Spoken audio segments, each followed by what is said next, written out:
باب نمبر 1، دین کی خاطر سختیوں کا برداشت کرنا اور تکالیف و مشقت کا جھیلنا۔ حضور اقدس صلی اللہ علیہ وسلم اور صحابہ کرام رضوان اللہ تعالی عنہم اجمعین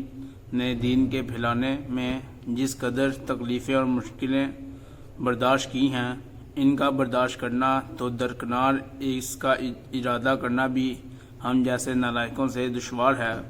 طریق کی کتابیں ان واقعات سے بری ہوئی ہیں، مگر ان پر عمل کرنا تو علیحدہ رہا۔ ہم ان کے معلوم کرنے کی بھی تلقین نہیں کرتے۔ اس باب میں چند قصوں کو نمونہ کے طور پر ذکر کرنا ہے۔ ان میں سے سب سے پہلے خود حضور صلی اللہ علیہ وسلم کے ایک قصے سے ابتدا کرتا ہوں کہ حضور صلی اللہ علیہ وسلم کا ذکر برکت کا ذریعہ ہے۔ حضور اکرم صلی اللہ علیہ وسلم کے طائف کے سفر کا قصہ۔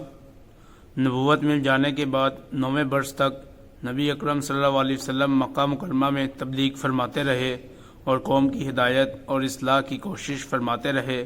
لیکن تھوڑی سی جماعت کے سوا جو مسلمان ہو گئی تھی اور تھوڑے سے ایسے لوگوں کے علاوہ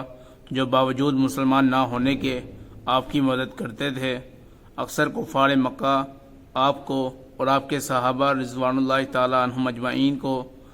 ہر طرح کی تکلیفیں پہنچاتے تھے، مذاق اڑاتے تھے اور جو ہو سکتا تھا اس سے درگزر نہ کرتے تھے۔ حضور صلی اللہ علیہ وسلم کے چچا ابو طالب بھی انہی نیک دل لوگوں میں تھے جو باوجود مسلمان نہ ہونے کے حضور صلی اللہ علیہ وسلم کی ہر قسم کی مدد فرماتے تھے۔ 10ویں سال میں جب ابو طالب کا بھی انتقال ہو گیا تو کافروں کو اور بھی ہر طرح کھلے مہار اسلام سے روکنے اور مسلمانوں کو تکلیف پہنچانے کا موقع ملا۔ حضور اقدس صلی اللہ علیہ وسلم اس خیال سے طائف تشریف لے گئے کہ وہاں قبیلہ ثقیف کی بڑی جماعت ہے، اگر وہ قبیلہ مسلمان ہو جائے تو مسلمانوں کو ان تکلیفوں سے نجات ملے اور دین کے پھیلنے کی بنیاد پڑ جائے۔ وہاں پہنچ کر قبیلے کے 3 سرداروں سے جو بڑے درجے کے سمجھے جاتے تھے گفتگو فرمائی اور اللہ کے دین کی خاطر دین کی طرف بلایا اور اللہ کے رسول کی یعنی اپنی مدد کی طرف متوجہ کیا، مگر ان لوگوں نے بجائے اس کے کہ دین کی بات کو قبول کرنے یا کم سے کم عرب کی مشہور مہمان نوازی کے لحاظ سے ایک نوادر مہمان کی خاطر مدارت کرتے صاف جواب دے دیا اور نہایت بے رخی اور بد اخلاقی سے پیش آئے۔ ان لوگوں نے یہ بھی گوارا نہ کیا کہ آپ یہاں قیام فرما لیں۔ جن لوگوں کو سردار سمجھ کر بات کی تھی کہ وہ شریف ہوں گے اور مہذب گفتگو کریں گے، ان میں سے ایک شخص بولا کہ او ہو، آپ ہی کو اللہ نے نبی بنا کر بھیجا ہے۔ دوسرا بولا کہ اللہ کو تمہارے سوا کوئی اور ملتا ہی نہیں تھا جس کو رسول بنا کر بھیجتے۔ تیسرے نے کہا کہ میں تجھ سے بات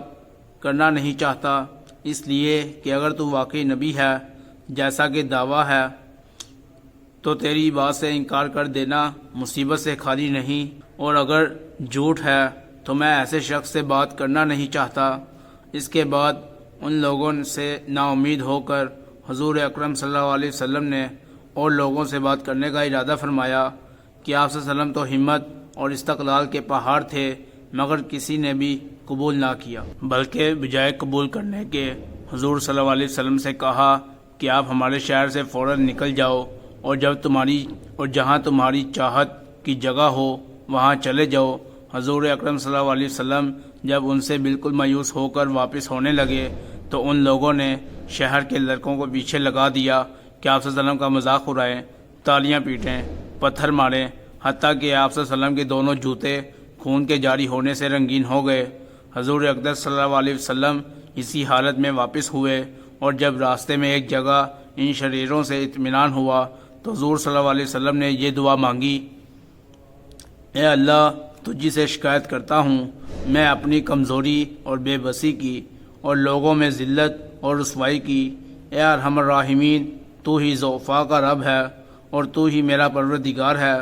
تو مجھے کس کے حوالے کرتا ہے؟ کسی اجنبی بیگانہ کے جو مجھے دیکھ کر ترش روح ہوتا ہے اور منہ چڑھاتا ہے، یا کسی دشمن کے جس کو تو نے مجھ پر قابو دے دیا۔ اے اللہ، اگر تو مجھ سے ناراض نہیں ہے تو مجھے کسی کی بھی پرواہ نہیں ہے، تیری حفاظت مجھے کافی ہے۔ میں تیرے چہرے کے اس نور کے طفیل جس سے تمام اندھیریاں روشن ہو گئیں اور جس سے دنیا اور آخرت کے سارے کام درست ہو جاتے ہیں، اس بات سے پناہ مانگتا ہوں کہ مجھ پر تیرا غصہ ہو یا تو مجھ سے ناراض ہو۔ تیری ناراضگی کا اس وقت تک دور کرنا ضروری ہے جب تک تو راضی نہ ہو۔ نہ تیرے سوا کوئی طاقت ہے نہ قوت۔ مالک الملک کی شان قہاری کو اس پر جوش آنا ہی تھا کہ حضرت جبرائیل علیہ السلام نے آ کر سلام کیا اور عرض کیا کہ اللہ تعالیٰ نے آپ کی قوم کی وہ گفتگو جو آپ سے ہوئی سنی اور ان کے جوابات سنے، اور ایک فرشتے کو جو جس کے متعلق پہاڑوں کی خدمت ہے آپ کے پاس بھیجا ہے کہ آپ جو چاہیں اس کو حکم دیں۔ اس کے بعد اس فرشتے نے سلام کیا اور عرض کیا کہ جو ارشاد ہو میں اس کی تعمیل کر دوں گا۔ اگر ارشاد ہو تو دونوں جانب کے پہاڑوں کو ملا دوں جس سے یہ سب درمیان میں کچل جائیں گے، اور جو سزا آپ تجویز فرمائیں۔ حضور صلی اللہ علیہ وسلم کی رحیم و کریم ذات نے جواب دیا کہ میں اللہ سے اس کی امید رکھتا ہوں کہ اگر یہ مسلمان نہیں ہوئے تو ان کی اولاد میں سے ایسے لوگ پیدا ہوں جو اللہ کی پرستش کریں اور اس کی عبادت کریں۔ فائدہ یہ ہیں اخلاق اس کریم ذات کے جس کے ہم لوگ نام لیوا ہیں کہ ہم ذرا سی تکلیف سے کسی کی معمولی سی گالی دے دینے سے ایسے بھڑک جاتے ہیں کہ پھر عمر بھر اس کا بدلہ نہیں اترتا۔ ظلم پر ظلم اس پر کرتے رہتے ہیں اور دعویٰ کرتے ہیں اپنے محمدی ہونے کا، نبی کریم صلی اللہ علیہ وسلم کے پیروکار بننے کا۔ نبی کریم صلی اللہ علیہ وسلم اتنی سخت تکلیف اور مشقت اٹھانے کے باوجود نہ بد دعا فرماتے ہیں نہ کوئی بدلہ لیتے ہیں۔